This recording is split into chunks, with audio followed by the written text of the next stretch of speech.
आज की समाअत में ख्वाजा हारिस साहब ने कहा है कि इस पूरे स्कैंडल से वजीर आजम का कोई ताल्लुक नहीं है क्योंकि उनके नाम कोई प्रॉपर्टी ही नहीं। और आज वजीर आजम ने खुद सियालकोट में फिर से कहा कि मुझे ये तो बताया जाए कि मेरे ऊपर इल्जाम क्या है। वजीर आजम पाकिस्तान इररेलेवेंट हो चुके हैं अपने तमाम वजीरों के साथ। इस वक्त रियासत में रियासत अपनी जगह खड़ी है, रियासत पाकिस्तान जी। वजीर आजम इररेलेवेंट हो चुके हैं जी। पाकिस्तान में कोई वजीर खारजा नहीं है, वजीर इतलात नहीं है, वजीर दिफा जो है वो मियां नवाज शरीफ साहब, वो इसलिए वजीर दिफा हैं, हमारे बड़े जबरदस्त दोस्त हैं और सियासी रहनुमा हैं।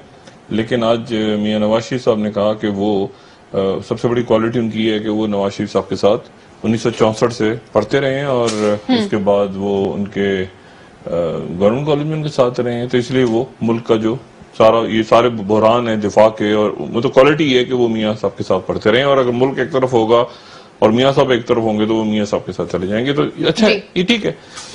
आप या रियासत से वफादारी होती है आपकी, या फिर आपकी जाती दोस्तियां होती हैं, या फिर तीसरी चीज पैसा होती है। ये आपने जिंदगी में चुनना होता है कि आप कहाँ खड़े हैं, किस मरहले पे। तो जो जो जहां खड़ा है वो उसको वो जगह मुबारक हो। और तो मियां साहब मेरे ख्याल से इररेलेवेंट हैं। मियां साहब की बातें जो हैं वो मियां साहब कह रहे हैं कि मुझे बताओ कि मैंने क्या किया है। तो मुझे तो समझ ही नहीं, मैं भी वाकई सोच रहा था कि वाकई मियां साहब ने क्या किया है जी।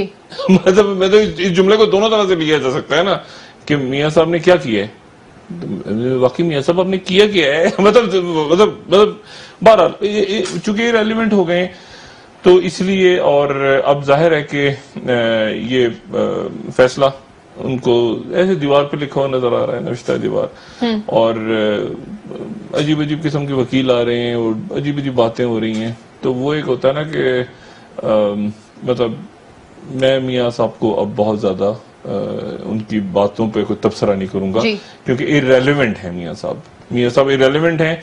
और मियां साहब के बारे में अब सिर्फ एक फैसला है जो ये डिसाइड करेगा कि मियां नवाज शरीफ साहब का को 62-63 में नाअहल करार देना है, या उसके साथ ही 62-63 लगा के नाअहल करार दे के साथ ही इनको मुकदमात खोल के ट्रायल कोर्ट की तरफ भेज देना, यानी